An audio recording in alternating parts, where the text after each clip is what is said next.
Correct. We are on the record in State of Arizona versus Ramon Luna Bueno. Let the record reflect the presence of counsel and the defendant. And I understand that there's a motion. There is, Your Honor. We move for a mistrial based on some of Mr. Davis's testimony. It began with testimony about STG, then became testimony about DOC, and then when Mr. Bueno's body, his torso and tattoos were on the screen, there's talk about, or testimony about the power of those tattoos in prison. And we think that violates his right to a fair trial. It's unduly and unfairly prejudicial, and we would move for a mistrial based upon, I don't have line and verse, but we move for a mistrial based upon those portions of Mr. Davis's testimony. Thank you. Hold on. Mr. Lorenz, you want to come back up? Yes. Thanks. Okay.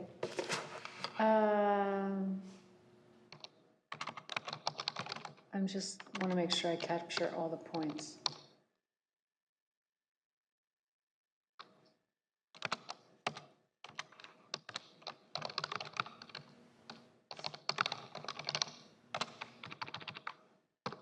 Okay, starting with STG, there was no discussion of that, what that acronym means, correct? Correct.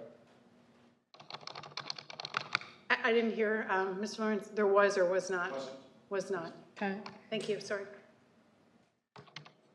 I know that you said you don't have line and verse. What the testimony about DOC is that concerns you, but can you tell me more about your concern?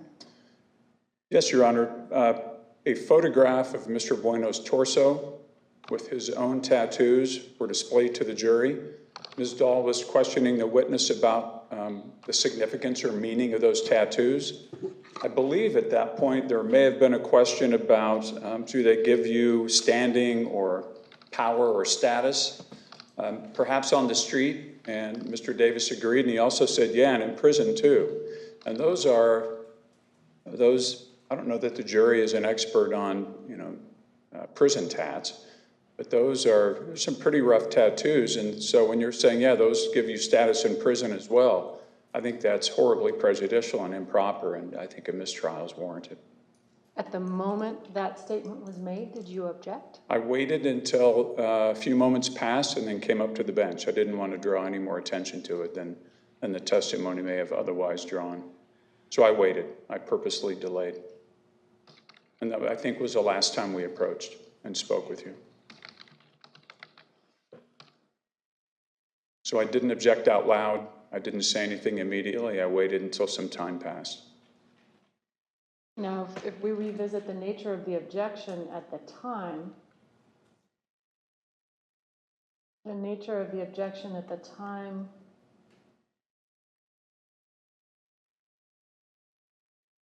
you'll give me just a second. Certainly.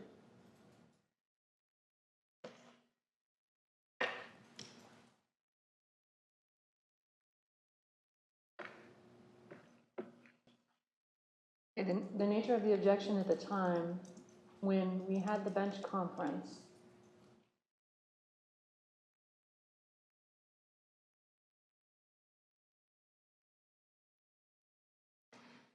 was that the witness should refrain from discussing prison, but it was not a request for a mistrial at that time on the basis of the statements that had previously been made. Correct. It's upon reflection over lunch that I decided I needed to make a motion. All right, and just so that I'm clear, the basis for the motion? The testimony of Mr. Davis regarding Mr. Bueno's tattoos and the power that can give somebody in prison. Okay. That's it. Okay. Thank you. You're welcome. Ms. Dahl? Thank you, Your Honor. First, let me begin by saying, in terms of effectiveness at trial, I don't want the court to deny this motion based upon the fact that there was a strategy to wait and not draw more attention to it in front of the jury. I think, quite frankly, in candor to the court, that is more effective trial advocacy, and I do fully appreciate that an objection needs to be made contemporaneously. But I think in the context of the dynamics of a trial and the witness and the nature of the objection, it makes the most sense. And I think that should be clear for the record, that I'm not asking you to deny this based upon that. I think it is effective trial advocacy and good advocacy on behalf of the defense to wait and approach the bench in the way that he did. However, the court should deny the motion for a mistrial for the following 3 reasons. The STG reference, in candor to the court, I did ask, now that is just a term used by the Department of Corrections, but that refers to all criminal street gangs when he was talking about his expertise and what the Mexican Mafia is. It had nothing to do with the defendant. The expert was talking about his subject matter expertise and what is the Mexican Mafia.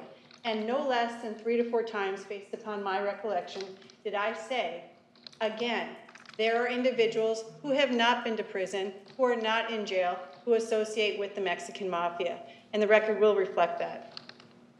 The tattoos are not unfairly prejudicial. They have been noticed. And in fact, 13105 requires, if it is one of the bases to document an individual, that these tattoos be shown. And it's for the finder of fact to give them the weight that they do or do not when they make the determination, was Mr. Bueno a gang member on the date of the offense? It is fair, it is proper. The legislature has contemplated that these types of tattoos will be shown if they in fact have a meaning that an expert can, or an investigator, can apply to them based upon their training and experience. There have been generalized references to prison because that is what the Mexican Mafia is. It is a prison-based gang that has members who are out on the street and supporters out on the street. This is not a 403 type of unfair prejudice. It is in fact a criminal street gang, which, while it may not help the defendant, it is an element that we have to prove that he was part of the Arizona Mexican Mafia. The state has alleged it. That is what the prison gang is. And quite frankly, it's just also the fact that it's not pretty. We're pointing out the fact that we believe that he shot a police officer in the face. All of this evidence hurts the defendant, but it is not unfair, unfairly prejudicial under 403. And in fact, the state, and quite frankly, the witness, has gone to great lengths to point out that these are generalized things that he looks at in his expertise and why they are important. And again, no one has made reference to the fact that Mr. Bueno may have been in custody prior to the date of this offense. I think the motion for mistrial should absolutely be denied. Both counsel and I went and spoke to the court reporter. We looked back at the series of questions prior to the objection that was timely made, and there is nothing to support that. And when the court brought up, as the court knows, the concern that the state may be coming close to what the court thought may be the line, we walked away. And now we're ready to move into a completely different subject matter area with this expert. There is no reason to grant the motion for mistrial. There is nothing that has been unfairly prejudicial or that violates the notion of fairness in this trial. Thank you. Mr. Lorenz, anything further? Just briefly, Judge. Ms. Dahl's correct. She made every effort to make sure the jury saw, at least on some level, or every level she thought it needed to be known, that it's a street gang too. Not everyone's in DOC. The problem was the expert, who's highly exalted, when his tattoos of his torso and these gang tats are on the screen, talks about DOC and the power they elicit in DOC. We don't object to the tattoos being shown. They have to show them. But those coupled with that testimony, it was so easy to have avoided references to DOC, but we didn't. It's not Ms. Dahl's fault, but it happened. Thank you. Thank you.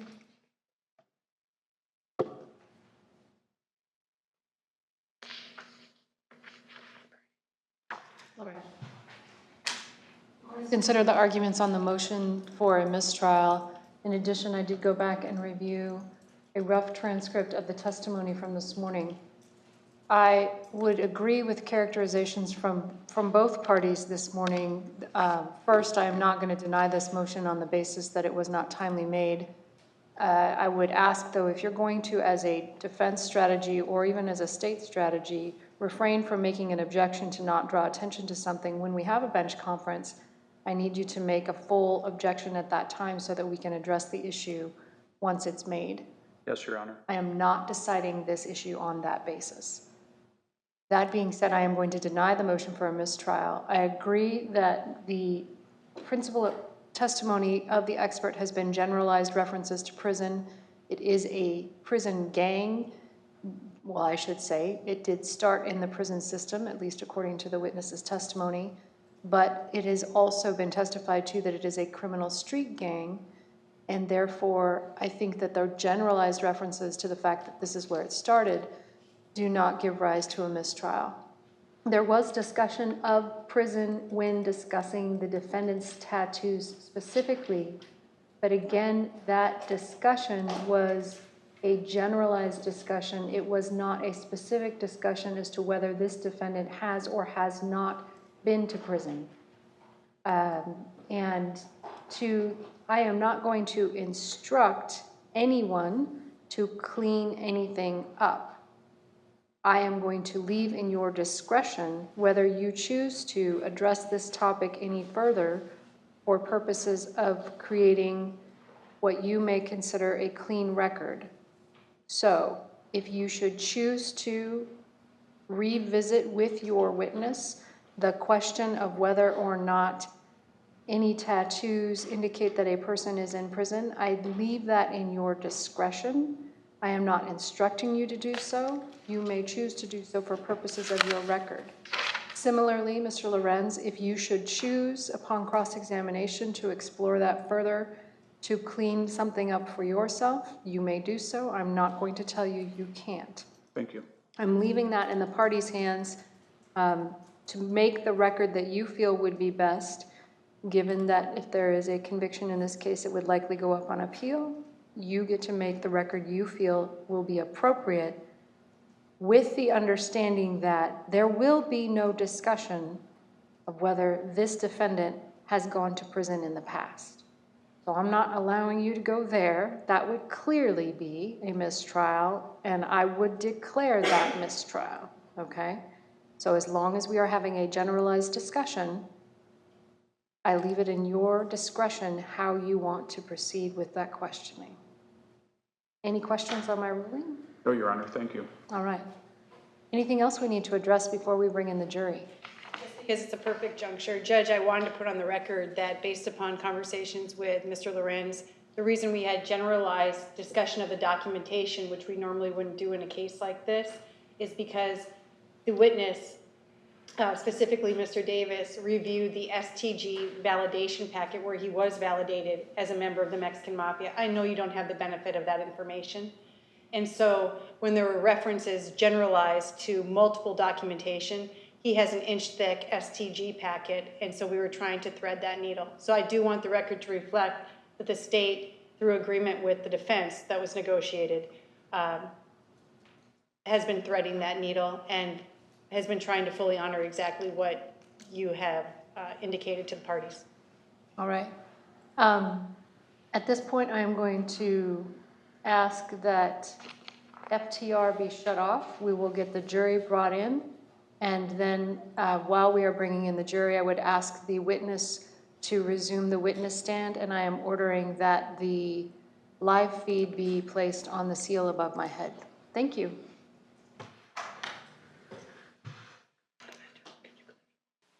All rise for the jury. You had a good lunch break. I apologize for keeping you waiting. There was an issue that I needed to resolve.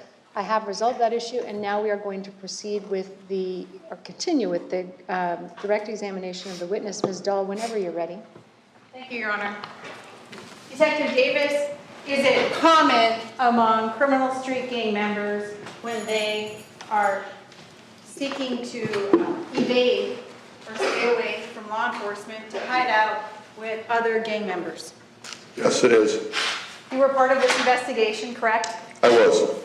And on the date of Mr. Bueno's arrest, October 15th of 2014, was he found in a home with other documented criminal street gang members? He was. And what were their names? Danny Vargas, Little Sinner, and Pete Conez, Petey Boy. Were they both members of the Arizona Mexican Mafia? Yes, and the Kofelt Jets as well. So not only the criminal street gang of the defendant, but also the Mexican Mafia? Yes.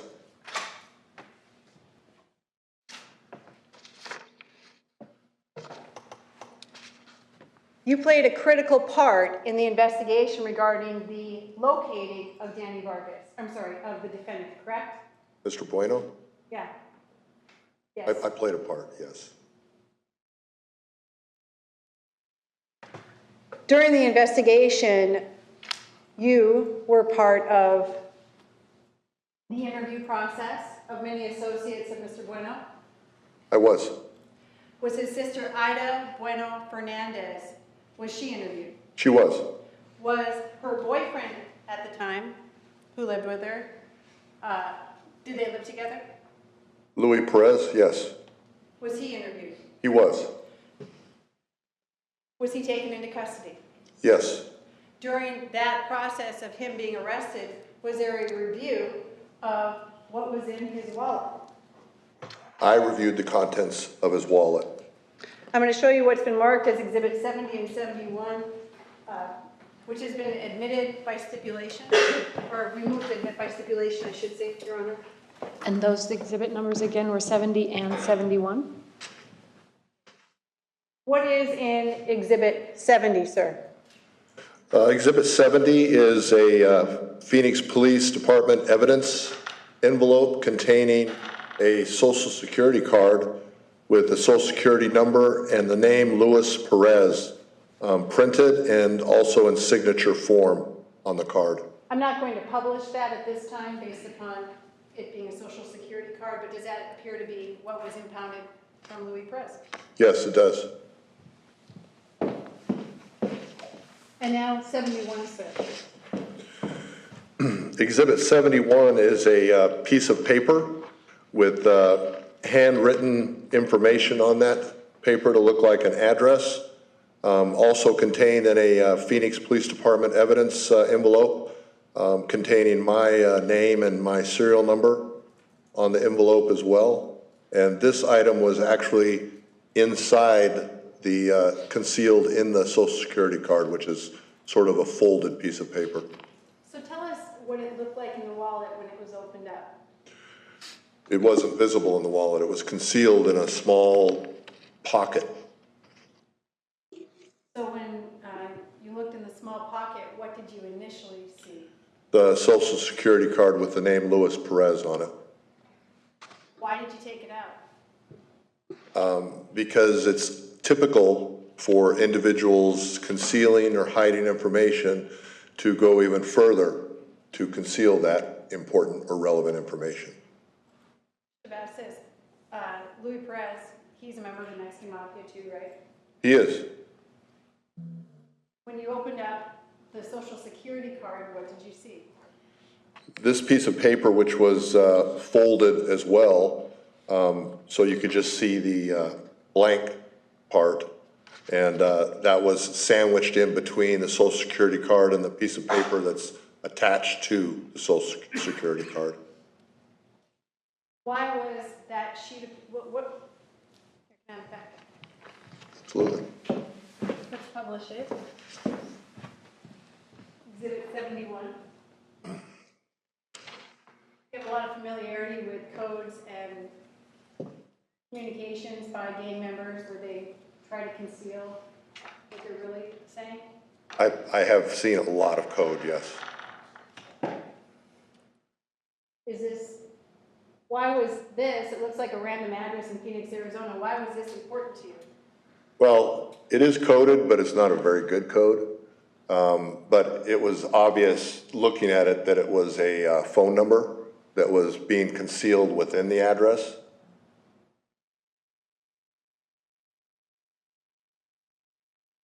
Based upon your time working for, at that time, 23 years with the Phoenix Police Department, or maybe it was more if I ran the math correctly, more than 20 years, did you know this to be a fictitious address in the city of Phoenix?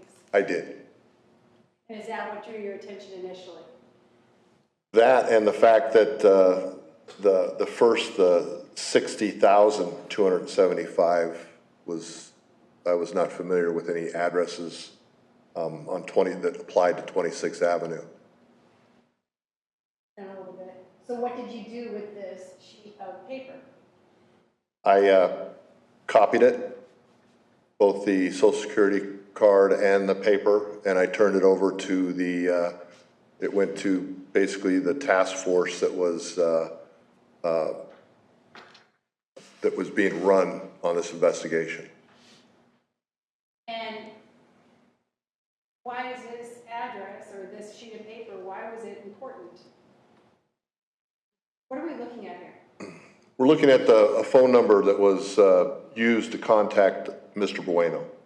So if you take the words out, is that the number that you're talking about? Absolutely. So what number is that? 602-752-6298. And was the use of that telephone number, was that used to help locate him on October 15th, the next day, on the Willetta address? It was.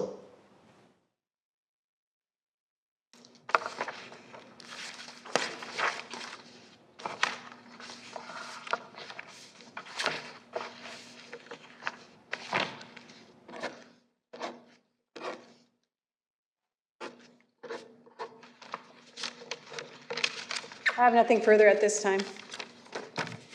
Thank you, Mr. Lorenz. Thank you, Your Honor. Very brief. Good afternoon, Mr. Davis. Good afternoon, sir. What's the street you just mentioned? Is it Willetta?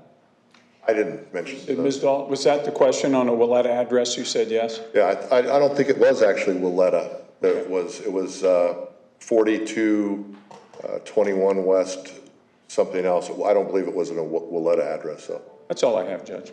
Thank you. Ms. Dahl, any follow-up? So I may have gotten Willetta messed up with the, let's say, more than a handful of individuals in this investigation who were contacted or Okay. arrested. Is that fair? Fair.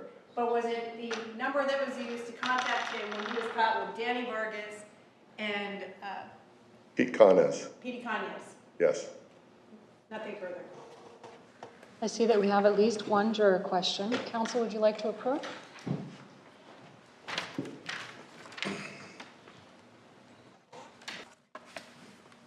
All right, sir, the first question is, do street gang members or mafia members ever retire or leave the organizations? I understand, Your Honor. Criminal street gang members do, Mexican mafia members do not. It's a blood in, blood out organization. Thank you. Next question. The state alleges that on October 8th, 2014, the defendant was a member of the Arizona Mexican Mafia. In your opinion, was the defendant a high, middle, or low-level member? Soldier, so lower level, not an individual of rank. Thank you. Any follow-up, Ms. Dahl? Was it significant to you, or let me ask you this, if the defendant had stepped away from the criminal street gang lifestyle, would you expect him to be caught with two other members of the Arizona Mexican Mafia? No. Nothing further. You, Mr. Lorenz? No, Your Honor. Thank you. No additional questions from the jurors? Seeing no additional questions, that does conclude your testimony. You may leave the witness stand. Thank you. You are excused. Thank you, Your Honor. Judge, could we take a brief break? Yes. Or actually, we could approach. Maybe it's not necessary. Thank you. I apologize. That's okay. Go ahead. Approach.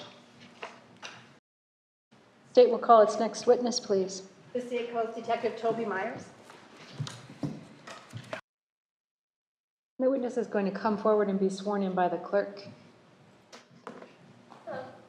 Could you please state and spell your first and your last name? You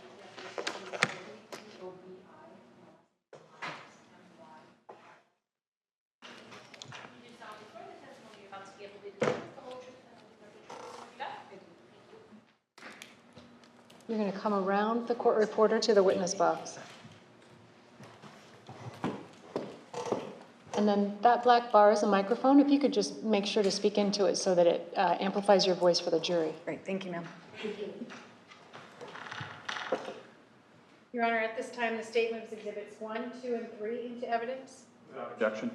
Exhibits 1, 2, and 3 are admitted, as are exhibits 70 and 71. Thank you, Your Honor. The state also moves at this time exhibits 253, 254, 255, and 256 into evidence at this time. Objection.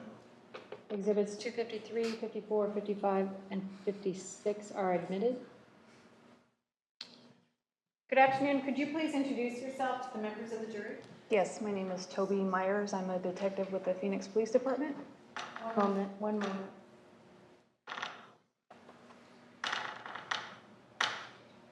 Thank you. Sorry. Thank you, Your Honor. Keeping. And Detective, if you could speak up just a little bit, that would be great. Thank you. What do you do for a living? I'm a detective with the Phoenix Police Department. One question that we're going to talk about right away is, if this was a DPS shooting, why was the Phoenix Police Department the main investigating agency on it? This incident occurred in the city of Phoenix. It's not uncommon for us to investigate incidents involving outside agencies. It's a common practice of the Phoenix Police Department. And the Knight's Inn is actually in Phoenix, right off of the I-17, is that right? Correct. And to be fair, it was a multi-agency investigation considering the nature of what had occurred, is that right? Multi-agency, meaning including DPS and Phoenix, yes. I don't know of any other agencies involved. Could you share with us your training and experience?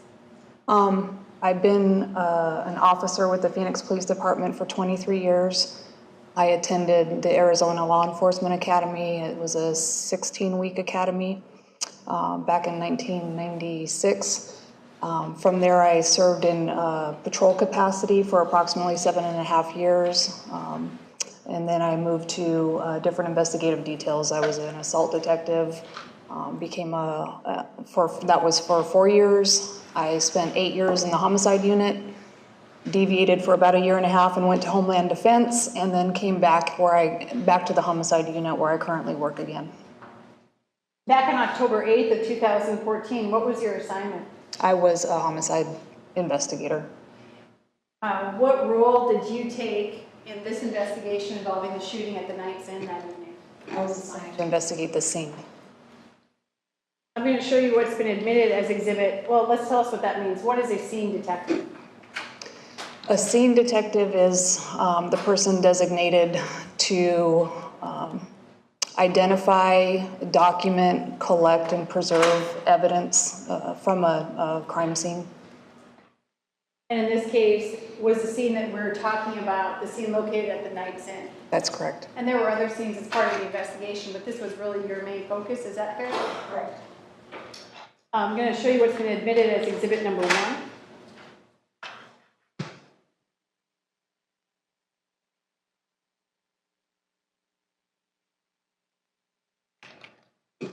Is this a diagram that had been created by a member of Phoenix Police Department staff regarding that scene? That is correct. And is that something that's typically done in cases like this? Creating a crime scene diagram, yes.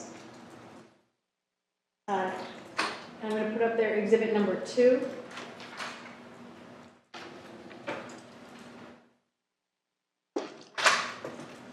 Additional information that's been added. That's correct. And then exhibit number 3.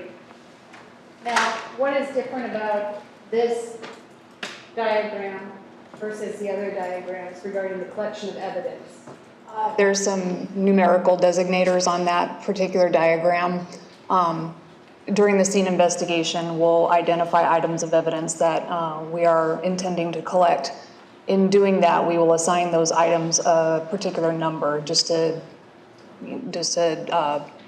keep track of them, to designate one from another. This particular diagram shows the location of the particular items of evidence that were documented by their particular number. I'm going to put exhibit 255 up on the Elmo. As we look at exhibit 255, were those items that you or other members of the Phoenix Department, items of evidence, that were collected the next morning after the shooting? The morning of the shooting, correct. And would those items then correspond to, on exhibit number 3, the item numbers that you attached to it? Yes, Now, you've been in trial before, right? correct. So the exhibit numbers at trial may be different from the evidence numbers collected during the investigation, is that fair? Yes. But let me ask you this, when you take photographs of evidence that's collected, you use different designators or placards, correct? Yes. Could you tell us about that? Again, when items are identified as things that we would collect as part of the course of the scene investigation, our crime scene specialists, they carry a collection of yellow placards. They're little plastic tent-shaped placards that are numbered, individually numbered. And when an item of evidence is going to be collected, we will typically place one of those numbers next to that item, take a photograph of it. That preserves for future recollection what that item is, where it was located, and where it corresponds on a crime scene diagram or an invoice, a property invoice. I put exhibit 256 up on the wall. Would this be an example of those placards that were used in this investigation? Yes. My other question will be, when you impound items into an evidence bag, do investigators or crime scene technicians, personnel, specialists, also write that item number on the impound bag? Yes.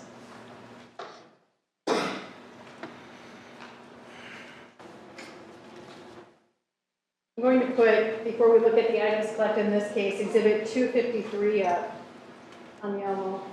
And specifically, I want to draw your attention, detective, to the crime scene tape in 253. Could you tell us if the frontage road was cordoned off, or there was crime scene tape along the frontage road where the second shooting occurred in this case? Yes, this picture is the vantage point of standing on the southbound I-17 access road looking south towards, I believe that's McDowell. That shows that there is yellow crime scene tape in an east-west direction across the access road, and a further line of crime scene tape just south of that that's been placed there to keep unauthorized vehicles and persons out of a crime scene. Was there also another one on the north side of the crime scene, similarly placed just like this to maintain the integrity of the frontage road scene? There was. And I believe the frontage road was blocked off at Thomas by DPS officers, if I recall So that would have correctly. been nearly 1 mile north of where this occurred, correct? Correct.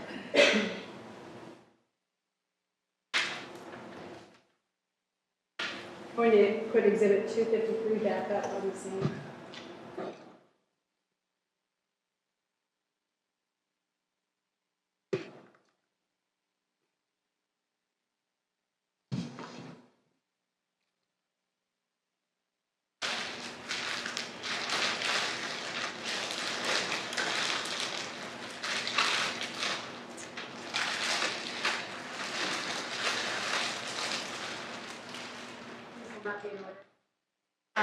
The state is moving exhibit 67 into evidence. I'll go through numbers. 68, 69.001, 69.002, 69.003, 69,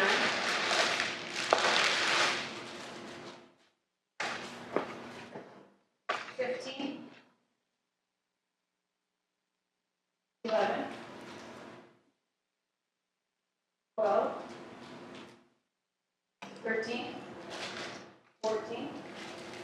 4 and 5. Without objection.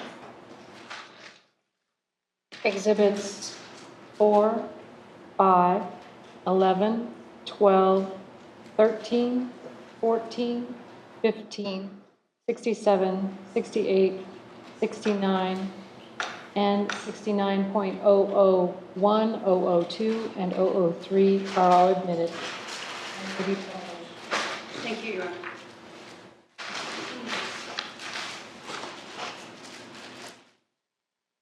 I'm just going to hand these to you, Detective.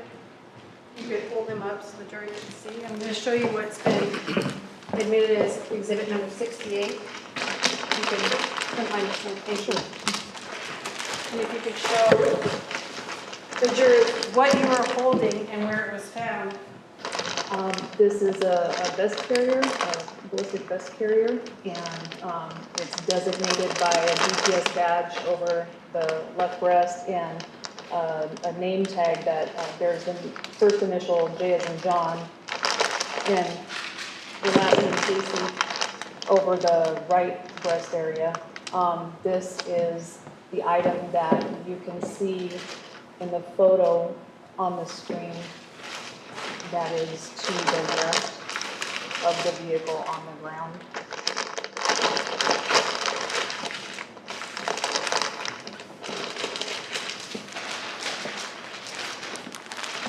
And this next exhibit, you can just go through your works a little bit. And this is a Department of Public Safety uniform. Ma'am, before you I'm sorry. talk about each exhibit, could you please say which exhibit number you're discussing? Thank you.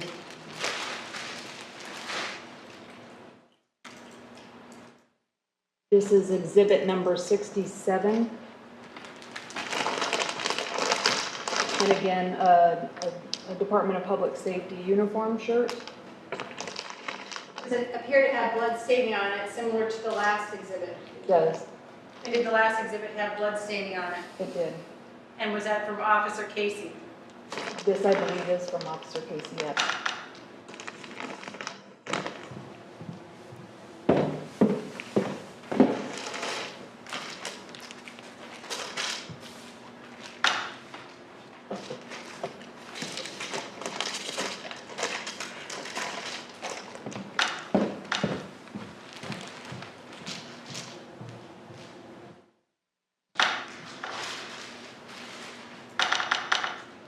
Continue with the exhibit. You can do first. This is exhibit number 5. And it is an Arizona driver's license bearing the name Vanessa C. as in Charles Martinez with a photo of a female. Was that one of the driver's license that was found on the ground next to the flashlight where the traffic stop had occurred according to Ronaldo Cruz? Yes. And the next driver's license?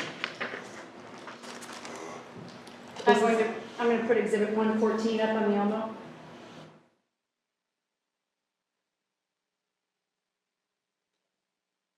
So again, just to reiterate, this was a license that was found on the ground near where that flashlight is depicted in that photo. It's one of the small little rectangular things you can see on the ground. This is exhibit number 4, and this is an Arizona driver's license bearing the name Lori Latrice Richardson with a photo of a female on the front. And this too was another item that was found on the ground near the flashlight.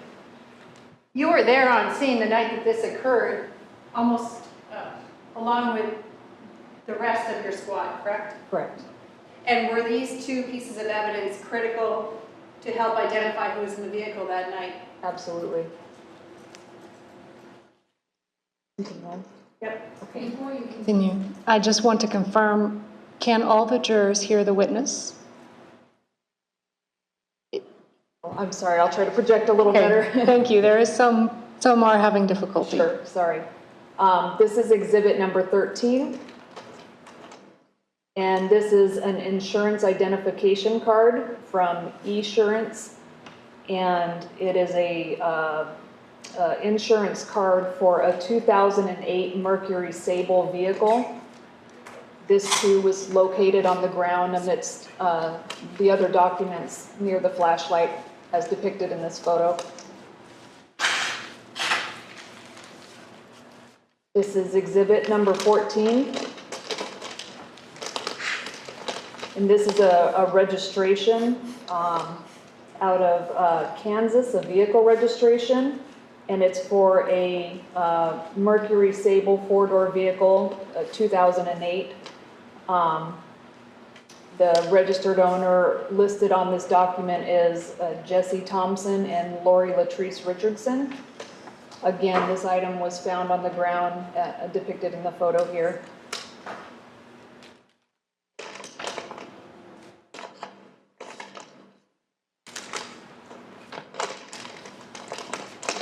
This exhibit was removed from the package. I'm not sure what was in there. Okay.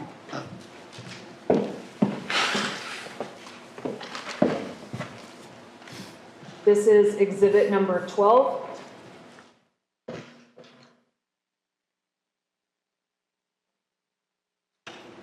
This appears to be a photocopy. There was a small little notebook found at the scene with some handwritten names on it. I believe this might be a photocopy of that notebook that was found on the ground depicted in this photo here. This isn't the actual notebook, this is just a photocopy of it. And exhibit 15, these are what we call belt keepers.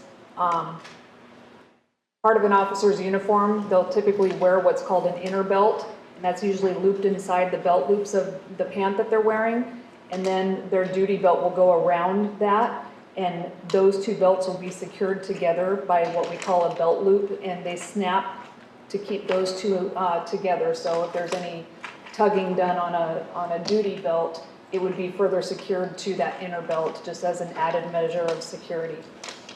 Does it make sense that if first responders were trying to take off the duty belt, they're grabbing those, trying to take those off quickly? They would need to take those off in order to remove the duty belt, correct? The state moves Exhibit 8 into evidence at this time, Judge. Without objection. Exhibit 8 is admitted.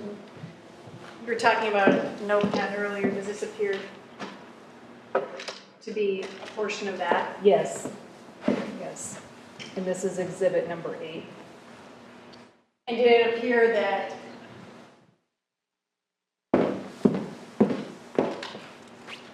if I may publish exhibit number 12, Judge? Did it appear that exhibit number 12 were photocopies of what was in exhibit number 8? Correct. Counsel, please Yep, approach. I'm just going to advise the court of something I learned last night.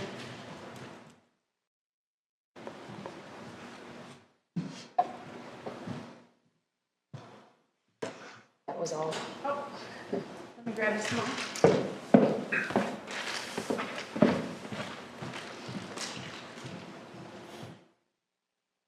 Now, Exhibit 67, which you'd shown to the jurors earlier, there appears to be a knife in Exhibit 255.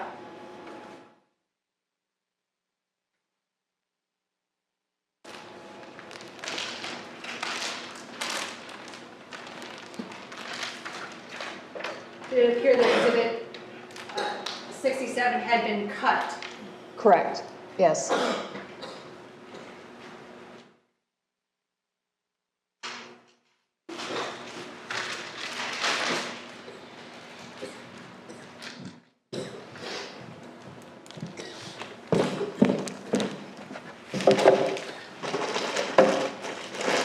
I'm going to show you what's being admitted as exhibit number 69. Detective, could you tell us what that is that was collected?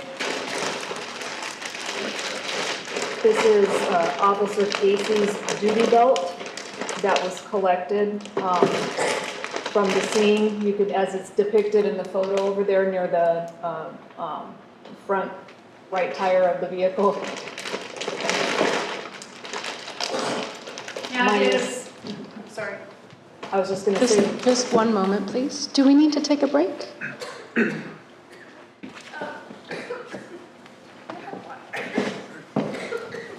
Yes.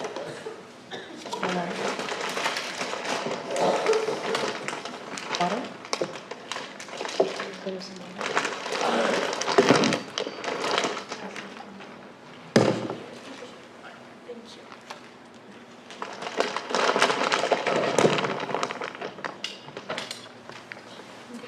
Okay.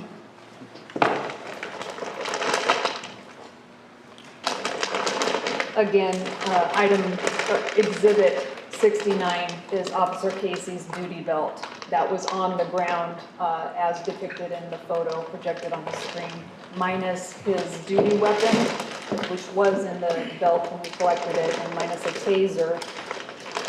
I'm going to show you exhibit 69.001. Does this appear to be the taser? Correct.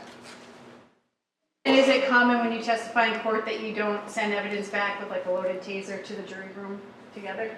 Yes. Does it appear to be the charge for the taser is in 69.002? Correct. The power source. And exhibit 69.003, does that appear to be magazines that were collected on scene? Yes. With rounds still inside. In this case, the firearms that were used by Trooper Alfano, Trooper Cruz, and Trooper Casey, all 3 firearms were collected, correct? That's correct. And impounded. Correct. And there was what's called, you may sit down, Detective, if you're more comfortable. Could you tell us what is done to document the exchange of the firearms during an officer-involved shooting, typically? To document the exchange of firearms, meaning the collection of them? Yes, I should say that. Collection of it.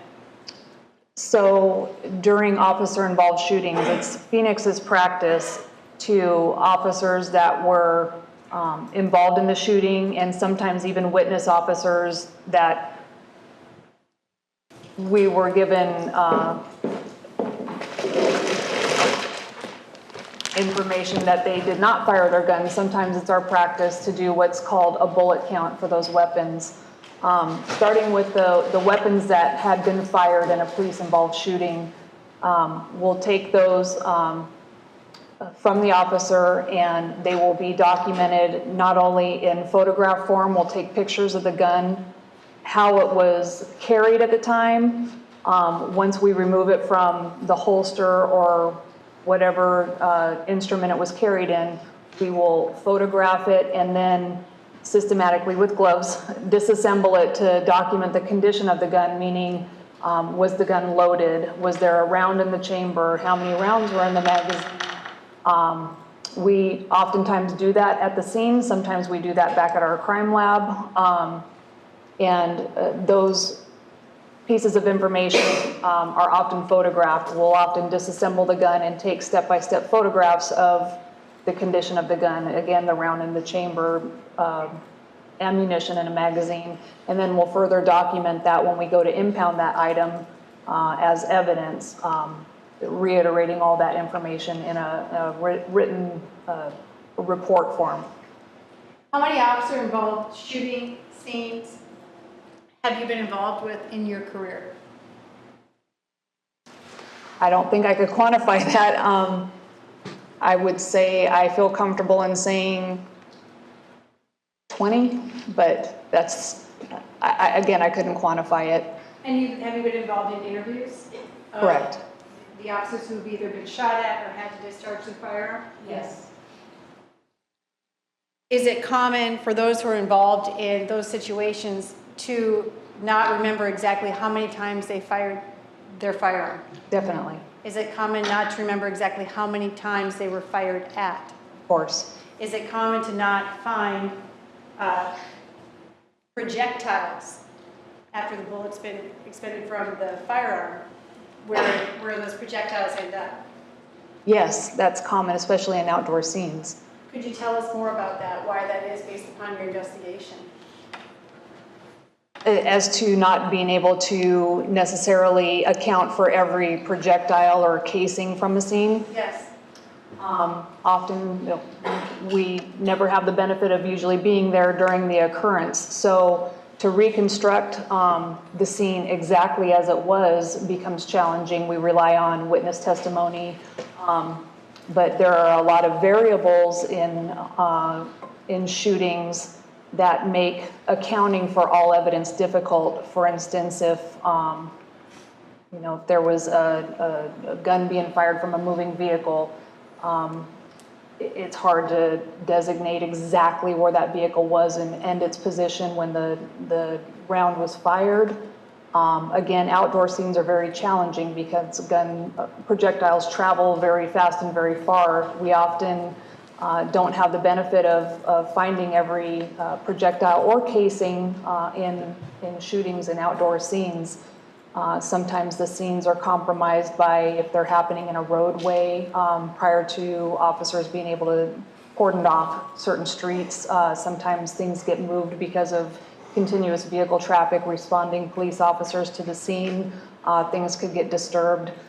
It's challenging to reconstruct a shooting scene to know exactly where every round ended up.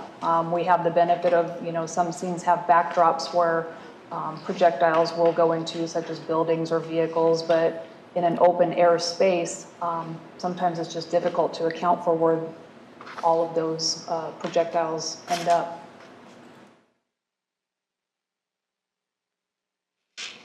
I have nothing further at this time. Thank you. Mr. Lorenz. Thank you, Your Honor. Good afternoon, Detective. Good afternoon. So you were assigned to investigate the scene, correct? Yes. Were you the primary person assigned to investigate the scene? I was. And you didn't just document the big things, the big items, you documented everything that you thought was associated with what happened, correct? Correct. Do you recall how many spent shell casings you marked and then collected? There were, I believe, 21 Spear brand 40 caliber casings, one Winchester 40 S&W casing. Let me go back. The 21 Spear casings that were collected were in the area of the officers' patrol vehicles, in the area of the east parking lot. There was one Winchester S&W 40 caliber shell casing collected on the road that ran in an east-west direction on the north side of the Knights Inn property. There was I believe that one was brass in color. There was a silver-colored Winchester 40 S&W casing found in the southbound access road in a crevice in the road. And then finally, there was a Winchester 380 brass-colored casing in the south parking lot near the southwest corner of the Knights Inn. And there was one other casing located. There was a business south of the Knights Inn. It was called NTSG, National Trucking Service Group. In the parking lot of that business, which is again south of the Knights Inn, there was a rusty brass color casing, and I don't recall the caliber. I want to say 5.5 by 7.2. I would have to look at my notes. So to recap, 21, 22, 23, 24, 25 casings, I think, in total. And so looking at, thank you, looking at the picture either up there or behind you, the one behind you is more clear, or up there, were most of the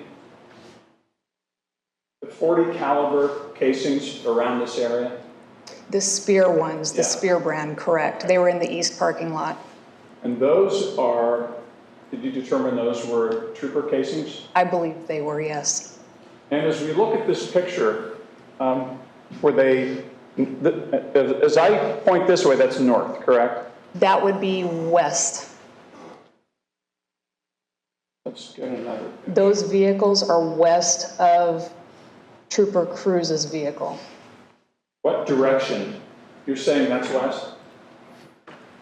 Those non-police vehicles, No, I'm talking just this direction, the palm tree. Is that kind of north, oh, I'm northwest? sorry, that would be more northern. Okay. The palm tree would be in more northerly direction. So do you recall how many shell casings were found beyond where these state police cars are, if any? Of the Spear brand or of any? Yeah, the ones you attribute to the troopers. They were all in the general vicinity of the vehicles. There were casings that were underneath some of those civilian vehicles. I think one was actually found in a bed of a truck. The rest were on the ground in the general area of the trooper vehicles. Okay. Now, do you recall there being not a road, but an exit on the north side of the Knights Inn that would allow someone to gain access to the frontage road? Yes, there were two driveways on the east side of the Knights Inn property. One was north of the trooper vehicles and one was south. Yeah. So you may have answered this, I didn't catch it. Were there any of the trooper casings beyond these vehicles going north? To the north of the vehicles. Yeah. I would have to look at the crime scene diagram to refresh my memory. Some of the casings were bouncing around again. Some of them were under those vehicles that were in the parking lot. But I don't know what the most north casing, I don't know its location off the top of my head. But again, generally in that area. Correct. And then how about to the south? Any of the trooper cartridges found south of where we're looking right now?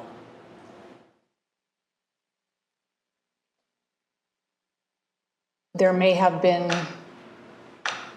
two from the vantage point of this picture, but again, I would have to see the crime scene diagram to know for sure. How about the frontage road? Any trooper casings on the frontage road? Not that I believe were trooper casings, no.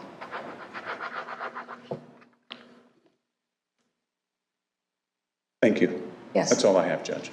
Thank you. Any follow-up, Ms. Dahl? Would it help to refresh your recollection to look at supplement 43, which documented the items that were found, and compare that to the diagram that has been admitted? Yes. May I approach?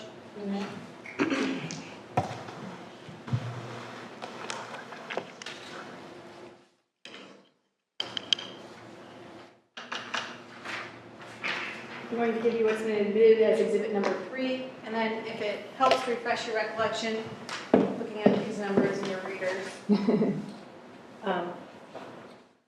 Thank you.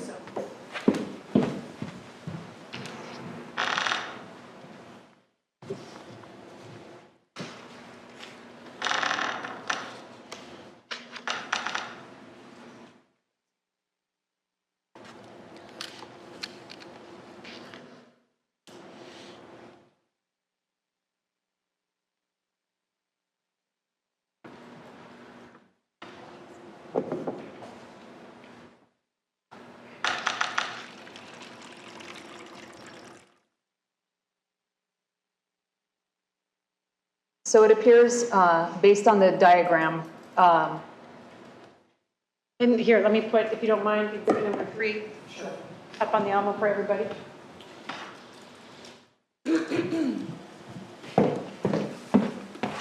Some of the items, and let's talk about the Knights Inn and Jaguars. Are you familiar with the fact that there may have been other crimes committed at Jaguars and the Knights Inn in the months and years preceding this event? yes, You are familiar. I am. Some of the items that were found here, do they appear to be, for example, cartridge casings that had rust or were tarnished because of weather? Correct. Based upon your training and experience, do they appear then to be not related to this crime scene based upon where they were found or the condition that they were in? At least 3 of them, yes. Would those be the 3 that you talked to that were unrelated to the Spear expended shell casings that were found near trooper casings, trooper cruises, and Trooper Alfano's vehicles? Yes. Then I have nothing further. Thank you. Are there any juror questions for this witness? Seeing none, that does conclude your testimony. Thank you very much for coming in. You are excused. Thank you, ma'am.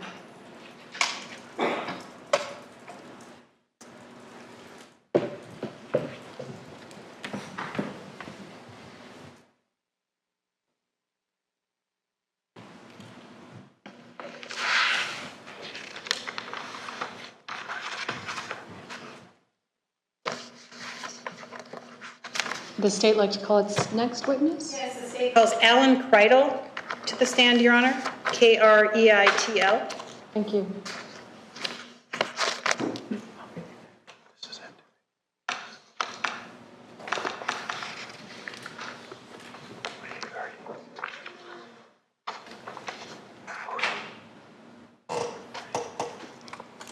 Sir, if you could please come forward and be sworn in by the clerk.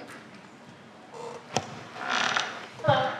Can you please state and spell your first and your last name? Alan Kreitl, A-L-A-N-K-R-E-I-T-L. Thank you. You solemnly swear the testimony you're about to give will be the truth, the whole truth, and nothing but the truth, so help you God? Thank you.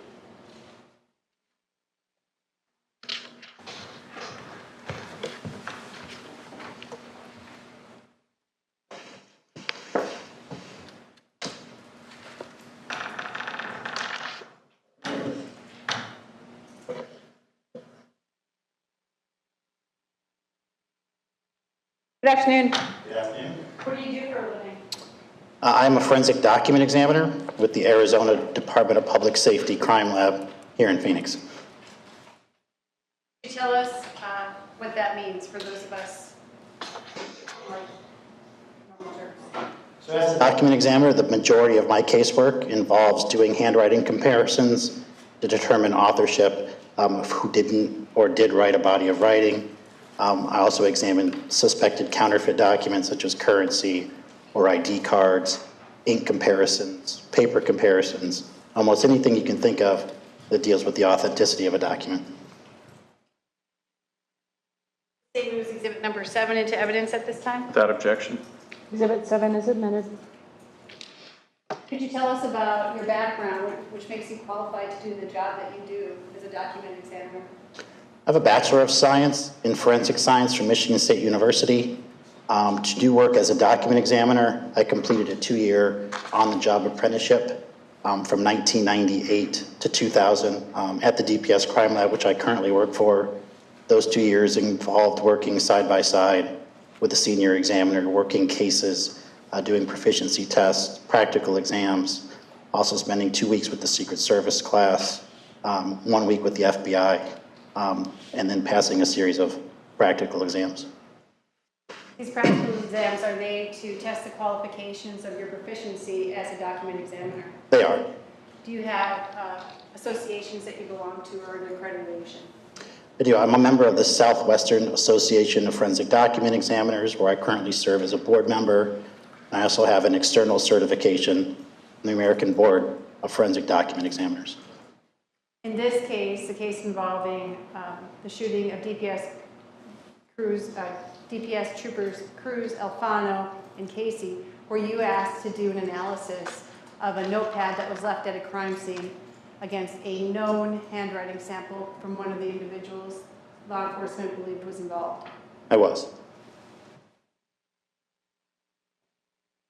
I'm going to show you what's been admitted as exhibit number 7 and exhibit number 12. So,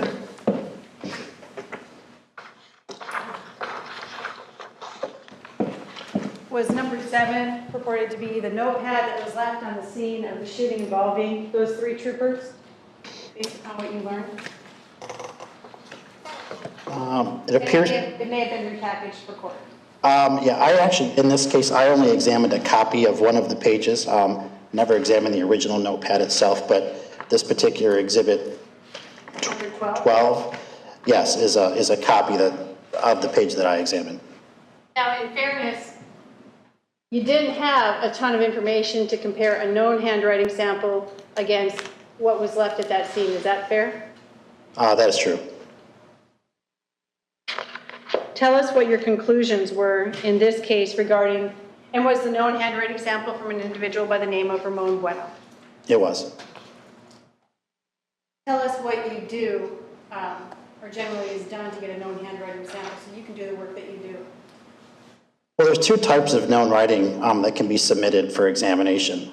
In this particular case, I only received 2 pages of requested known writing, in which an individual is sat down and asked to provide a sample of their handwriting. Other types of known writing are course of business writing, which would be any kind of correspondence that you execute during your normal daily routine such as work applications, business records, correspondence between loved ones. In this case, I only had the 2 pages of requested known writing. And when you get a requested known writing, is that where they essentially copy in their own handwriting something that, a sample that is provided? Yes. And that's what you did in this case? Yes. Or was done? What was your opinion? It was my conclusion that it's basically inconclusive, that the writer of the known writing could not be identified nor eliminated as the writer of the 1 question page I was asked to examine. Would it have been helpful to you to have had far more, to compare the known handwriting to the unknown handwriting? Yes. And in this case, there was not very much, was there? No, only the 2 pages of requested writing. Let me ask you this. Had there been a curlicue or something that was significant? Okay, what do you use in your world? I try to use the word distinctive so either handwriting characteristics can be very generic, such as a circle for an O, which is not distinctive, or distinctive characteristics, as someone had like a curlicue or something on their W or their Q. So, the significance of the writing characteristics can vary from very generic to very distinctive.